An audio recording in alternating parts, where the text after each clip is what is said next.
Hi hello नमस्कार मंडळी, कसे आहात? स्वागत आहे तुमचे. आज बऱ्याच दिवसांनी व्लॉग शेअर करत आहे. मी आणि माझी भाची चाललो आहे दादरला. थोडंसं ग्रोसरी खरेदी करायची होती. इकडे दादरला प्रभात म्हणून एक मार्केट आहे, तिथे खूप छान आणि मस्त ग्रोसरी मिळते. तर मी सर्व सामान बुक करणार होते आणि दुसऱ्या दिवशी ते होम डिलिव्हरी करतात.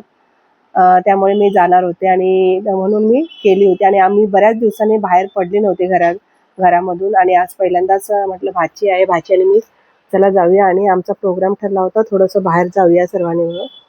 म्हणून मग मी आज सर्व सामान सर्व बुक केलं. इथे खूप छान आणि मस्त रिजनेबल भावमध्ये सर्व काही सामान मिळतं. छान आहे. त्यानंतर आम्ही जेवण करण्यासाठी दादर टीटीला प्रीतम धाबा आहे, तिथे गेलो. तिथला ॲम्बियन्स खूप छान आणि मस्त आहे. फॅमिलीसोबत खूप मस्त आणि छान वाटतं. बऱ्याच दिवसांनी आम्ही पहिल्यांदाच आज बाहेर पडलो होतो. त्यामुळे खूप छान आणि मस्त वाटत होतं. असं कधीतरी बाहेर गेल्यानंतर खूप आपल्याला पण फ्रेश वाटतं आणि फॅमिलीबरोबर तेवढा टाईम पण स्पेंड होतो. आणि जे असं एक दिवस आपल्याला जेवण करायला पण सुट्टी मिळते. खूप मस्त. मग तिथे खूप छान फोटो वगैरे काढले आम्ही.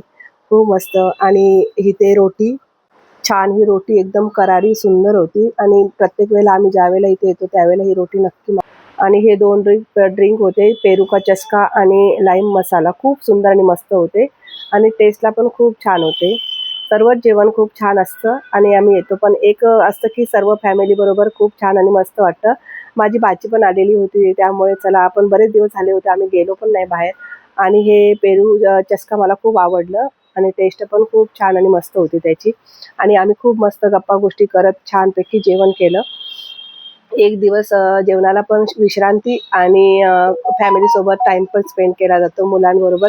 आम्ही वुमन्स डेला येणार होतो, पण आमचा प्रोग्राम झाला नाही, त्यामुळे आम्ही आता आलो. इथलं जेवण खूप मस्त आणि टेस्टी आहे. नक्की इथे मुंबईमध्ये जे राहत असतील दादरमध्ये त्यांना माहितीच असेल हे प्रीतमचा धाबा. तर नक्की कुणाला जर यायचं असेल तर नक्की येऊ शकता. खूप छान आणि मस्त आहे. आणि इथला ॲम्बियन्स पण इतका सुंदर आणि मस्त आहे ना. आणि जेवण पण अप्रतिम होतं. आम्ही येत असतो इथे कधी ना कधी. आम्हाला जेव्हा वाटतं आम्ही काहीतरी असतं त्यावेळेला नक्की येत असतो इथे. आणि खूप भारी वाटलं. थोडा वेळ आम्ही गप्पा गोष्टी केल्या. मिस्टर पण ऑफिसवरूनच डायरेक्ट इथे आले होते. इथे जास्त गर्दी असते त्यामुळे टेबल वगैरे बुक करावं लागतं, त्यामुळे ते अगोदरच आले होते. बिर्याणी पण खूप छान आणि मस्त होती आणि खूप सुंदर असा आजचा दिवस गेला. एक छानपैकी फॅमिलीसोबत दिवस चांगला स्पेंड केला. आणि बऱ्याच दिवसांनी मी बाहेर पण गेले, त्यामुळे मला खूप छान आणि फ्रेश वाटत होतं. वातावरण पण गरमी तर आहेच, पण वातावरणामध्ये खूप असं जरासं छान वाटत होतं. चला, हा ब्लॉग तुम्हाला आवडला असेल तर लाईक करा, शेअर करा. श्री स्वामी समर्थ.